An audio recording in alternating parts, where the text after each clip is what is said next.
దేవుని నామమునకు మహిమ కలుగును గాక. Heavenly light ministries global prayer tower ఆధ్వర్యంలో జరుగుతున్న ఉదయకాలపు స్తుతి ఆరాధన కుడికు మిమ్మల్ని అందరినీ ప్రేమపూర్వకంగా ఆహ్వానిస్తున్నాను. యోహాను సువార్త అధ్యయనాలు చేస్తా ఉన్నాము. ప్రభువు సిలువను సమీపించక ముందు తన శిష్యులతో హృదయం విప్పి అనేకమైన విషయాలు మాట్లాడుతూ వస్తున్నాడు. వారిని ఆత్మలో ధైర్యపరుస్తున్నాడు. మానసికమైన నిబ్బరాన్ని వారికి బోధిస్తున్నాడు. వారు ఎలా తను వెళ్ళిపోయిన తర్వాత తన ఎడబాటులో వారి ఈ లోకంలో ఎలా జీవించాలో వారితో మాట్లాడుతూ వస్తున్నాడు. 13వ అధ్యాయం మొదలుపెట్టి ఈ 16వ అధ్యాయం వరకు కూడా ప్రభు అనేకమైన మాటలు మాట్లాడాడు. 13వ అధ్యాయంలో 38 వచనాలు, 14వ అధ్యాయంలో 27 వచనాలు, 15వ అధ్యాయంలో 31 వచనాలు, తిరిగి ఈ యొక్క 16వ అధ్యాయంలో 33 వచనాలు మరి ప్రభు వారితో మాట్లాడుతున్నాడు. ఒక్క సంగతి వారికి విడమర్చి చెప్తూ వారిలో ధైర్యము నూరిపోస్తూ ప్రభు ఈ మాటలన్నీ వారితో మాట్లాడి వారిని బలోపేతం చేశాడు. చివరికి వాళ్ళు మరి ప్రభు మాకు అర్థమయ్యాడని వారికి ప్రభుని వారు అర్థం చేసుకుని ఏమి మాట్లాడుతున్నారంటే మరి 30వ వచనంలో అన్నారు, అయ్యా నువ్వు సమస్తము ఎరిగిన వాడవు, దేవుని యొద్ద నుండి నువ్వు బయలుదేరి వచ్చావని మేము నమ్ముచున్నామని ఒక స్టేట్మెంట్ ఇచ్చారు. ప్రభు పడిన ప్రయాస అన్ని మాటలు వారికి బోధించి వారిని బలోపేతం చేయటానికి ఆయన చేస్తున్న పని మరి ఇక్కడ ఫలభరితంగా మార్చబడినట్లుగా మనము చూడగలము. ప్రభు మరి చేసిన ప్రయాస మరి దానికి ప్రతిఫలం కలిగినట్లుగా చూడగలము. మరి ఇక్కడ చూసినట్లయితే మరి ప్రభు ఇంత బోధన చేసిన తర్వాత వాళ్ళకి ఇప్పుడు గురి కలిగింది. ప్రభుని కంప్లీట్ గా అర్థం చేసుకున్నట్లుగా మాట్లాడుతున్నారు. అయ్యా మరి దేవుని యొద్ద నుంచి నువ్వు బయలుదేరి వచ్చి ఉన్నావని మేము నమ్ముచున్నాము. మరి ఇంతకాలము కూడా మరి ఆయనతో ఉండి వారు మరి సగం సగంగా నమ్మనట్లుగా పూర్తిగా గ్రహించినట్లుగా వారు ఉన్నారు. కానీ ఇప్పుడైతే మరి స్టేట్మెంట్ ఇస్తా ఉన్నారు. మరి ప్రభు ఆఖరి మాట వారితో చెప్తా ఉన్నాడు. 16వ అధ్యాయము 33వ వచనము, నా యందు మీకు సమాధానము కలుగునట్లు ఈ మాటలు మీతో చెప్పుచున్నాను. లోకములో మీకు శ్రమ కలుగును, అయినను ధైర్యము తెచ్చుకొనుడి, నేను లోకమును జయించి ఉన్నాను అనే ఆయన చేస్తున్న ప్రసంగం అంతటిలో ఆఖరి మాట ప్రభు మాట్లాడుతున్నాడు, నాయందు మీకు సమాధానము కలుగునట్లు. ఇక్కడ ప్రభు నాయందు, నాలో అనేటువంటి పదబంధాన్ని ఇక్కడ ఉపయోగిస్తున్నాడు. అంటే యేసు క్రీస్తు ప్రభు పరిశుద్ధాత్మ ద్వారా విశ్వాసులలో నివసించే ఆధ్యాత్మికమైన సంబంధాన్ని, అనుబంధాన్ని ఈ మాట మరి గోచరపడుచున్నట్లుగా మనము చూడగలము. నాయందు మీకు సమాధానము. ఎక్కడుంది సమాధానం అంటే నాయందే. ఇది భౌతికమైనటువంటి విధంగా లేదు. మరి మనలను, విశ్వాసులను మరి వారి జీవితాల్లో నడిపించే ఒక శక్తివంతమైన మరి ఒక సంబంధంగా విశ్వాసము ద్వారా యేసు విశ్వాసిలోని ఉనికిలోకి అంతర్భాగంగా మారిపోతాడని ఆయన ఉద్దేశం, ఆయన ప్రేమ, ఆయనలో ఆధ్యాత్మికంగా వృద్ధి చెందుతామనే ఒక నమ్మకాన్ని ప్రభు ఇక్కడ వారికి మరి గోచరపరుస్తా ఉన్నాడు. అంటే ఈ మాట యేసు క్రీస్తు ప్రభుతో వ్యక్తిగత సంబంధం యొక్క ప్రాముఖ్యతను మరి నొక్కి చెప్తున్నట్లుగా చూడగలము. దీనిని మనము ప్రార్థన, విశ్వాసము, ఈ యొక్క వాక్య పఠన, వాక్య బోధన, లేకుంటే వాక్యం వినుట ద్వారా, వీటన్నిటి ద్వారా ప్రభు కొరకే, ప్రభువులోనే జీవించాలన్నట్లుగా ప్రభు మరొకసారి శిష్యులతో మాట్లాడుతున్నాడు. నాయందు మీకు సమాధానము కలుగును. ఎలా కలుగుద్ది? పరిశుద్ధాత్మ ద్వారా సమాధానము కలుగుద్ది. నాలో మీకు సమాధానము అంటే ఈ 13 నుంచి 16 వరకు మరి చెప్పబడిన ఈ మాటలన్నిటిలో మరి ఆ రాబోయే నిష్క్రమణ ముందు మరి రాబోతున్న సవాళ్ళు మరి వాటిని ఎదుర్కోటానికి తన సహచరులను ఆయన సిద్ధం చేస్తున్నాడు. మరి ఆ యొక్క భవిష్యత్తులో జరగబోయే అనేకమైన సంఘటనలను వారిని ఎదుర్కోటానికి ప్రభు వారిని బలోపేతం చేస్తున్నాడు. అయినను మరి నాలో మీకు సమాధానం ఉంటది కదా. అసలు మానవునికి దేవునికి మధ్య ఈ సమాధానం వెళ్ళిపోవటానికి కారణం ఏంటి? అవునా కదా?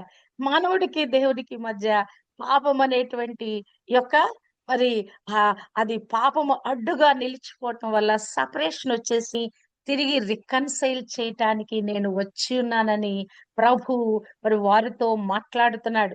ఈ యొక్క శాంతి దూతగా నేను వచ్చాను, శాంతి రాజుగా, శాంతి యువరాజుగా నేను వచ్చాను.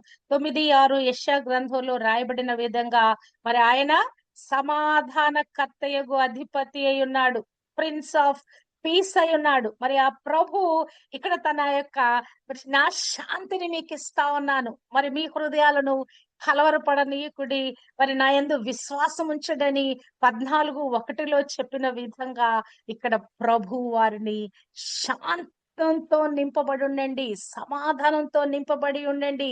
ఇప్పుడు నేను మరి నా యందు మీకు సమాధానం కలగాలని, అంటే మీలో ఉన్న కలవరాలు, మీలో ఉన్న భయాలన్నీ తొలగిపోవాలి.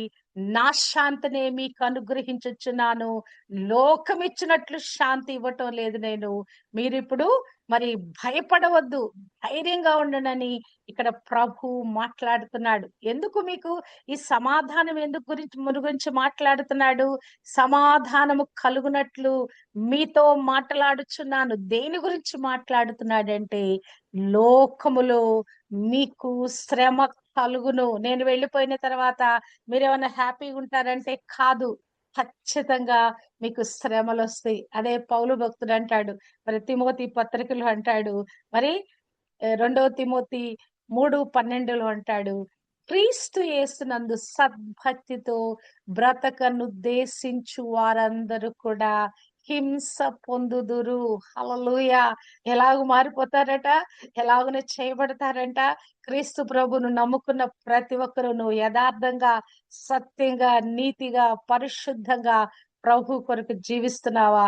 ఖచ్చితంగా నీకు శ్రమలు వస్తాయండి. ఇంట్లో వాళ్ళతోనే వ్యతిరేకతలు వస్తాయి. మనం ముక్కుసూటిగా మాట్లాడితే ఎవరు ఇష్టపడరు. ఉన్నది ఉన్నట్లుగా మనం మాట్లాడితే ఎవరు ఇష్టపడరు.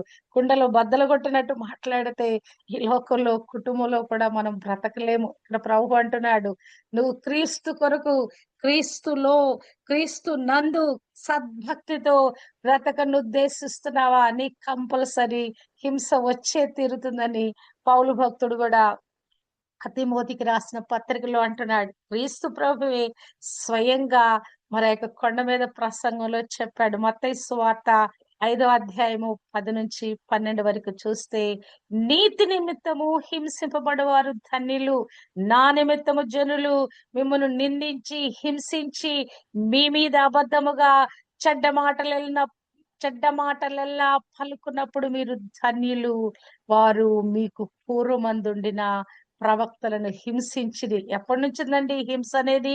పూర్వ కాలము నుండి కదా.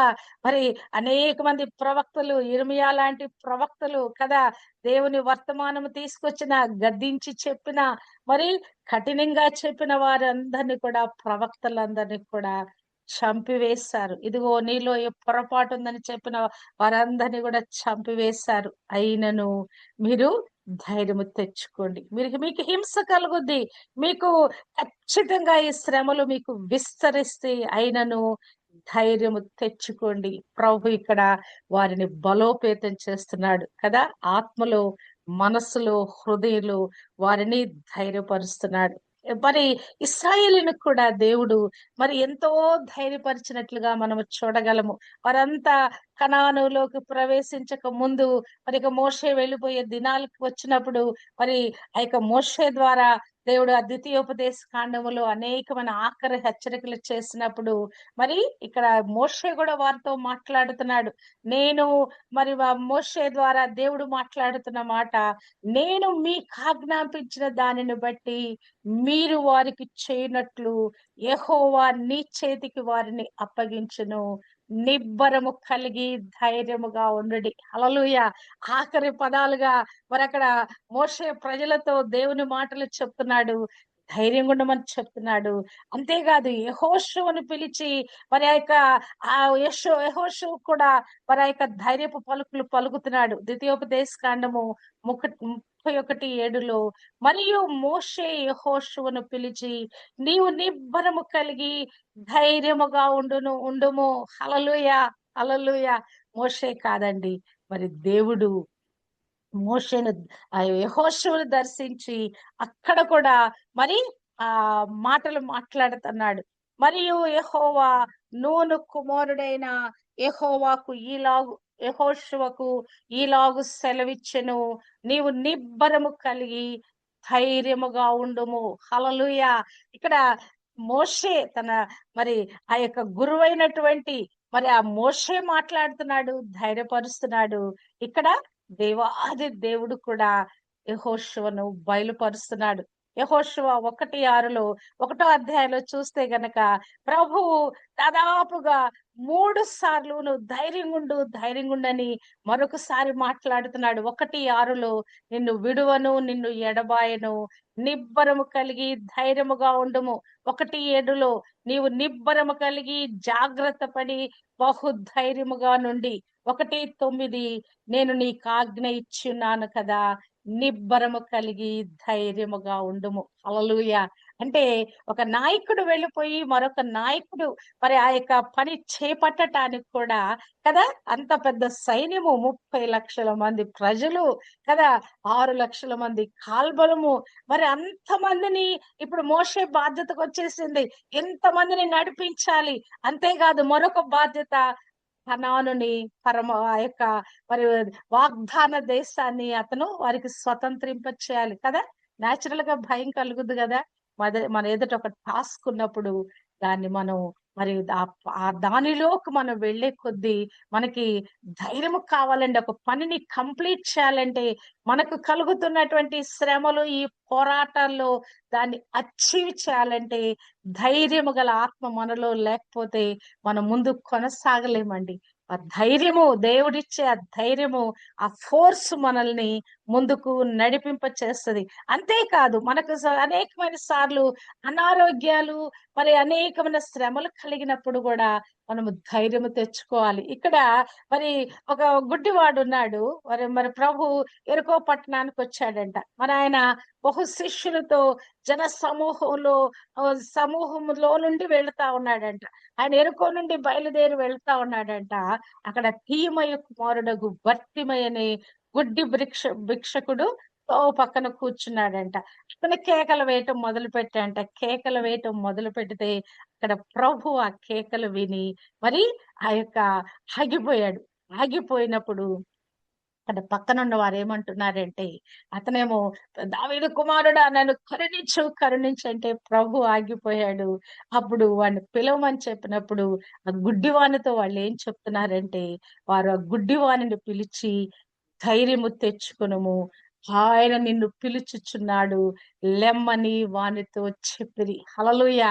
మనము కూడా ఇట్టి విధంగా చతికిల పడిన పరిస్థితి, శక్తిహీనులమైన అయిపోయే పరిస్థితి, కొన్నిసార్లు నిస్సహాయతలోకి వెళ్ళే పరిస్థితిలో కదా దేవుడు మనకి ఎంత ధైర్యం ఇస్తాడంటే, నిజంగా దేవుని యొక్క వాక్యము కొన్నిసార్లు మన లోపల అసలు ఎంత శక్తిని, ఎంత ప్రభావాన్ని ఇస్తుందో చెప్పదండి. నిజం. దేవుని వాక్యము రెండంచుల వాడి గల ఖడ్గము, అందులో జీవం ఉంది, అందులో శక్తి ఉంది, అది అగ్ని వంటిది, మరి సుత్తి వంటిది, ఇంకా రకరకాలుగా దేవుని వాక్యం గురించి రాయబడింది కదా. అది బలమైనది కదా. ఈ వాక్యము ఈ కష్టాలలో, ఈ శ్రమలలో మన ధైర్యపరిచేది జీవ వాక్యమేనండి. క్రీస్తు ప్రభువే ఆత్మస్వరూపుడుగా, వాక్య స్వరూపుడుగా ఉండి మనని ధైర్యపరుస్తుంటాడు. నాకు ఈ యొక్క ఒకసారి ఒక వాగ్దానం వచ్చింది. కీర్తనల గ్రంథము 46వ అధ్యాయంలో నుంచి మరి ఆయన మరి ఇక్కడ అది ఎంత కఠినమైన పరిస్థితి అయినా కూడా మరి నిన్ను ఎవరు కూడా జయించలేరు.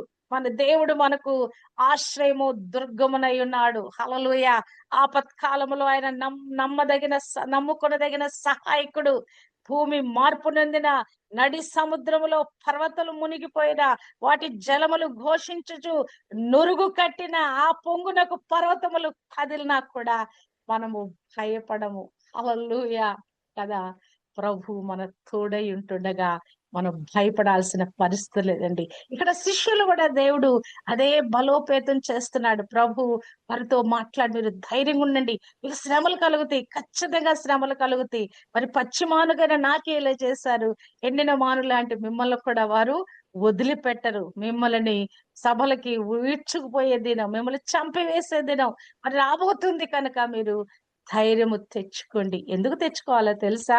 ప్రభు ఇక్కడ మాట్లాడుతున్న మాట, మీకు ధైర్యం కలగటానికి కారణం ఏంటంటే, నేను లోకమును జయించి ఉన్నాను. హల్లెలూయా.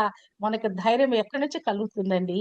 లోకాన్ని జయించిన ప్రభు, సాతాను తలను చితుకు తొక్కిన ప్రభు, మరణాన్ని గెలిచి లేచిన ప్రభును బట్టి మనకు ధైర్యం కలుగుద్ది. ఈ లోకంలో శ్రమలు, ఇరుకులు, ఇబ్బందులు, వీటన్నిటిలో కూడా మరి ఆయన నేను లోకాన్ని జయించి ఉన్నాను కదా. ఈ విజయ ప్రకటనే క్రైస్తవ విశ్వాసానికి కేంద్ర బిందువైనదండి. అంటే యేసు అంటే ఇట్లా లోకాన్ని జయించాను అని చెప్పిన ఈ యొక్క స్టేట్మెంట్ లో ఆయన మరణము మరియు పునరుత్థానము ద్వారా పాపము మరి యొక్క సాతానుని ఆ యొక్క మరణములు విరిచివేయటానికి, ఆ మరణము మీద ఆయన సాధించిన విజయాన్ని ఈ మాట సూచిస్తుంది కదా. నేను లోకాన్ని జయించున్నాను. ఎలా జయించాను?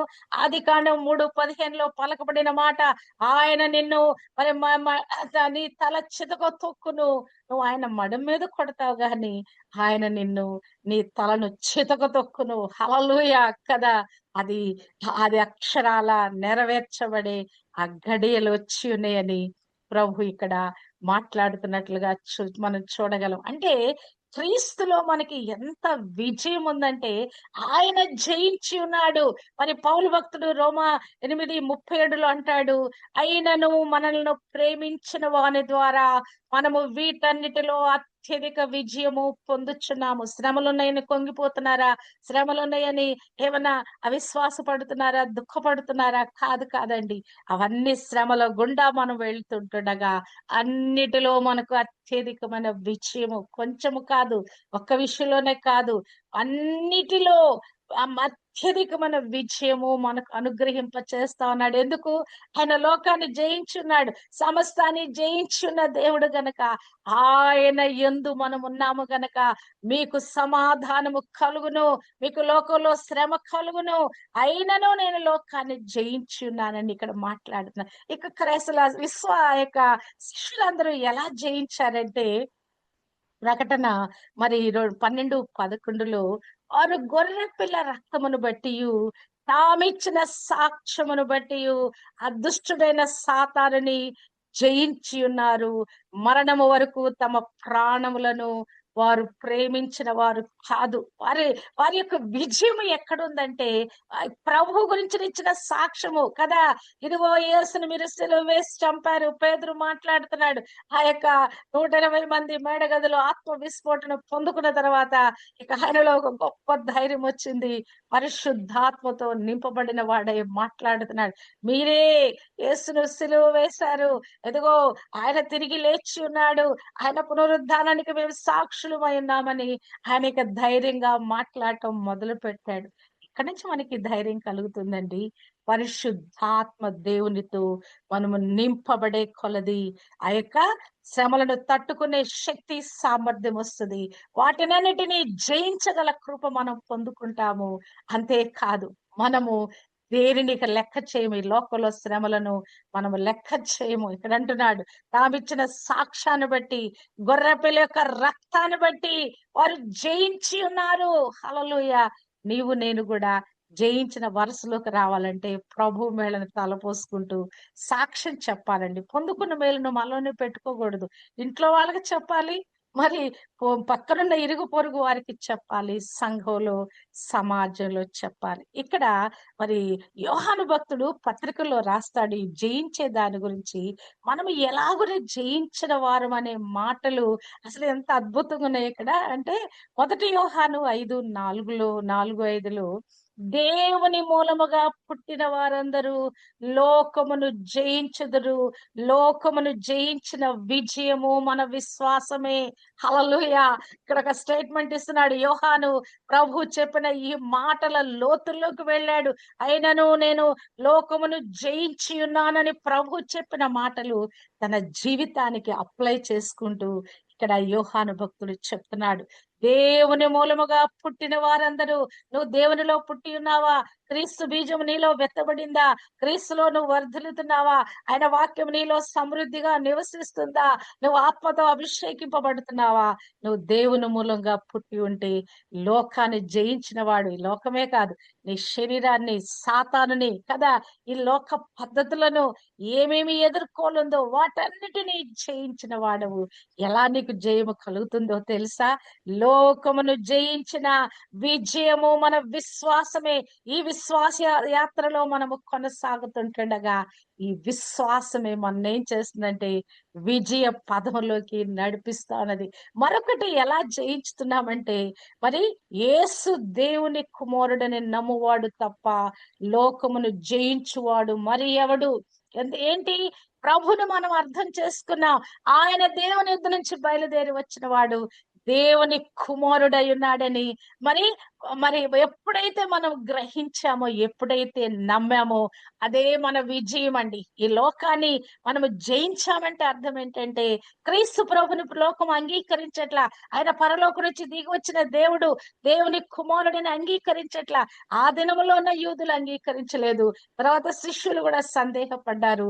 ఆఖరికి వాళ్ళు ఒప్పుకున్నారు, నీవు దేవుని కుమారుడు అని, దేవుని యొద్ద నుంచి బయలుదేరి వచ్చి ఉన్నావని వారు నమ్మి ఉన్నారు కనుక లోకములో జయించు వారిగా వారిని దేవుడు మార్చివేస్తున్నాడు. ఆయన దేవుని కుమారుడని నమ్మారు గనక. హల్లెలూయా! మరి 1 యోహాను 4:4లో అంటాడు, చిన్న పిల్లలారా మీరు దేవుని సంబంధులు, మీలో ఉన్నవాడు లోకములో ఉన్నవాని కంటే గొప్పవాడు గనక మీరు అన్నిటినీ జయించి ఉన్నారు. ఈ లోకంలో ఏమేమి శ్రమలు వస్తున్నాయి, సాతాను పెట్టే పోరాటాలు వస్తున్నాయి, పాపములో పడివేసే పరిస్థితులు వస్తున్నాయి. వీటన్నిటినీ మీరు జయించిన వారు. ఎందుకు? మీరు దేవుని సంబంధులై ఉన్నారు. మీలో ఒకరు ఉన్నారు. ఎవరాయన? క్రీస్తు. సర్వశక్తిమంతుడైన వాడు, సర్వాధికారి అయిన వాడు, సృష్టికర్త అయిన వాడు మీలో ఉన్నవాడు. లోకములో ఉన్న వానికంటే ఈ లోకమంతా దుష్టుని చేతిలో ఉంది. లోకమంతా మరి సాతాను మరి ఆ యొక్క వాడి అధికారంలోకి వచ్చింది. కానీ మీలో వ్యక్తిగతంగా మీలో ఉన్నవాడు లోకములో ఉన్న వానికంటే గొప్పవాడు గనక మీరు జయించిన వారని ఇక్కడ మాట్లాడుతున్నాడు. తండ్రులారా మీరు ఆదియుండి ఉన్న వారిని ఎరిగి ఉన్నాను గనక మీకు రాయిచున్నాను. యవనస్తులారా మీరు దుష్టుని జయించి ఉన్నారు గనక మీకు రాయిచున్నారు. తండ్రిని మీరు ఎరిగి ఉన్నారు గనక మీకు రాయిచున్నాను. యవనస్తులారా మీరు బలవంతులు, దేవుని వాక్యము మీ యందు నిలుచుచున్నది. మీరు దుష్టుని జయించి ఉన్నారు గనక మీకు రాయిచున్నాను కదా. ఆ వాక్యంని కదా మన హృదయాల్లో నింపుకోగలిగితే, రెండంచెల వాడిగల ఖడ్గము, మీరు దుష్టుని జయించి ఉన్నారు. ఎలా జయించగలుగుతున్నారు? దేవుని వాక్యము మీ యందు నిలుచుచున్నది. హల్లెలూయా! హల్లెలూయా! విశ్వాసమే ఒక విజయంగా మారిపోతా ఉంది. ప్రభువే మనలో ఎలాగున్నాడు? మరి ఆయన వాక్యంగా ఆత్మస్వరూపుడుగా మనలో ఉన్నాడు. దేవుని వాక్యము మీ యందు నిలిచున్నది గనక మీరు ఎవరుగా ఉన్నారు? దుష్టుని జయించిన వారుగా, దుష్టుడి యొక్క క్రికెట్ ప్లాట్స్ అన్నిటిని కూడా వెర్రగొట్టువాడుగా, వాడి ప్రభావం అంతా నిర్మూలన చేయవారుగా మీరు జయించిన గుంపులో ఉన్నారు. మీరు భయపడాల్సిన అవసరం లేదు. మీరు ధైర్యంగా ఉండండి. శ్రమలు కలుగుతాయి, మరణము వారికి కూడా మరణకరమైన పరిస్థితులు కూడా మీ జీవితంలో వస్తాయి. కానీ మీరు ధైర్యము తెచ్చుకొనుడి, నేను మీతో ఉన్నాను. లోకములో ఉన్నవాని కంటే గొప్పవానిగా మీతో ఉన్నాను నేను. హల్లెలూయా. ఆత్మస్వరూపుడుగా, అభిషేకంగా నేను మీతో ఉన్నాను. హల్లెలూయా.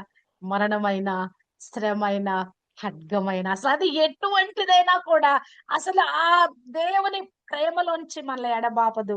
వీటన్నిటిలో కూడా మనము ఒట్టి విజయం కాదండి, అత్యధికమైన విజయం పొందుకుంటున్నామని పౌలు భక్తుడు మాట్లాడుతున్నాడు.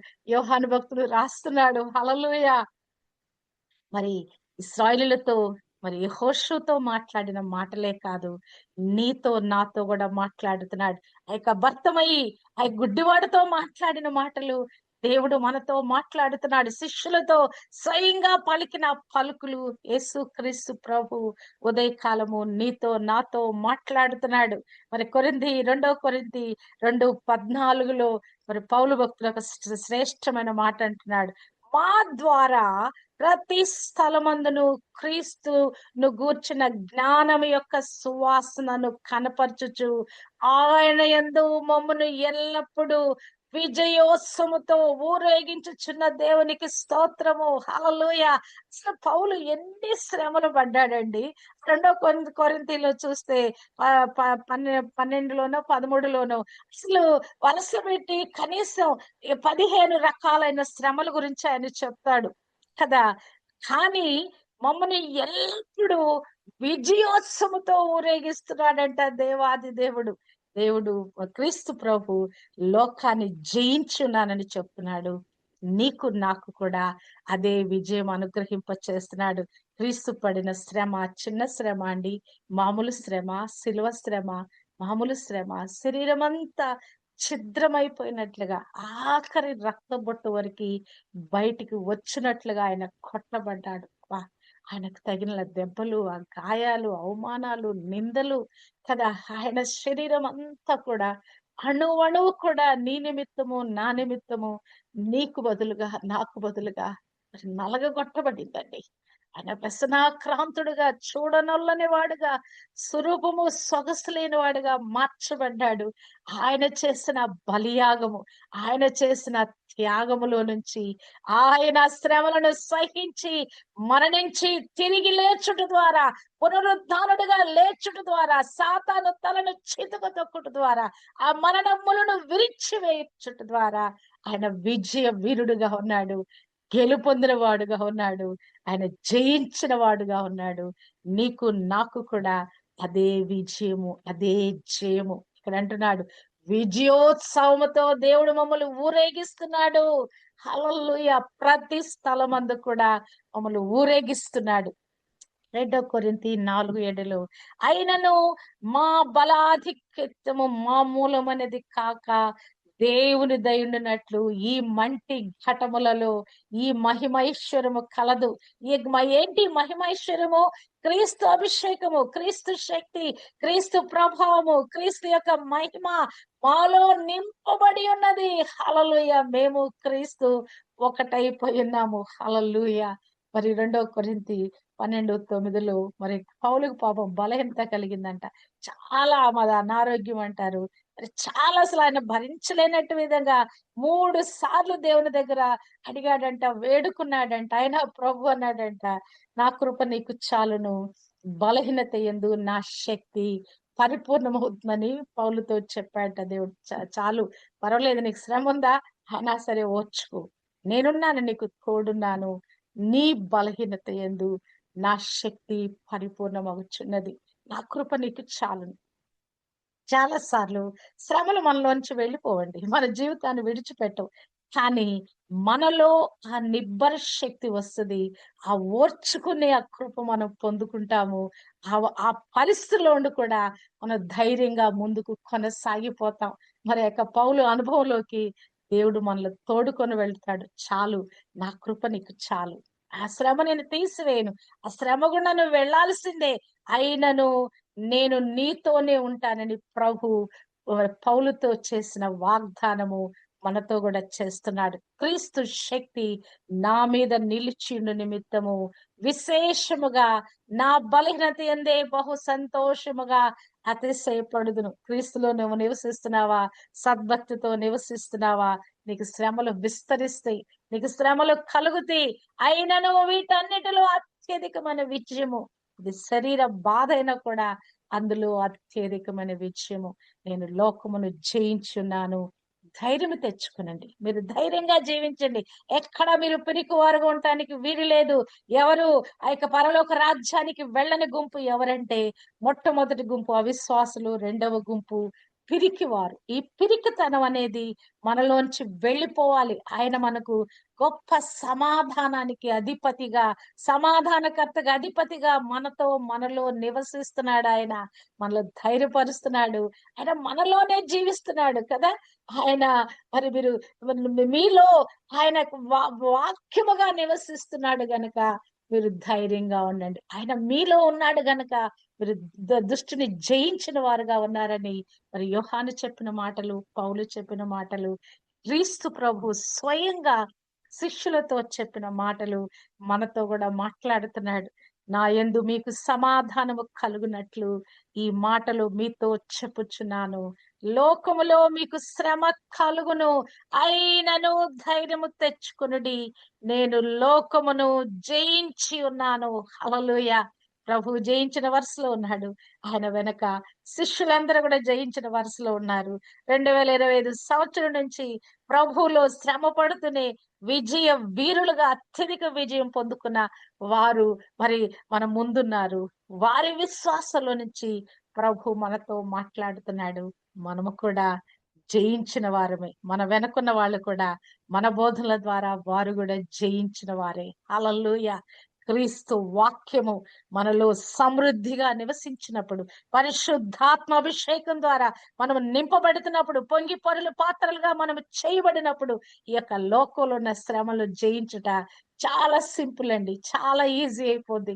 నా జీవితంలో నేను పడిన కష్ట నష్టాలు, పోరాటాలు, యుద్ధాలలో కేవలము వాక్యము, పరిశుద్ధాత్మ దేవుని సహాయము, విశ్వాసం ద్వారా ఈ జీవిత యాత్రలో నేను ముందుకు కొనసాగటానికి దేవుడు కృప దయచేశాడు.